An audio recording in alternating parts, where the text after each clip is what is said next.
Okay, so this is how you dispose of a hard drive using a nail gun. So, take your hard drive and place it on something vaguely solid. Here we're going to use a piece of ash. Dead hard drive. Now we're going to get what we need out. My portable hard drive destruction kit.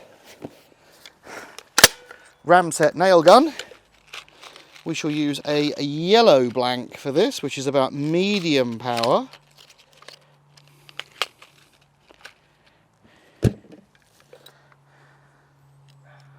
Put it in, close it. Everyone ready? Let's work out where the platters are, because we want to hit it on the platters. They're this end. Okay, everyone.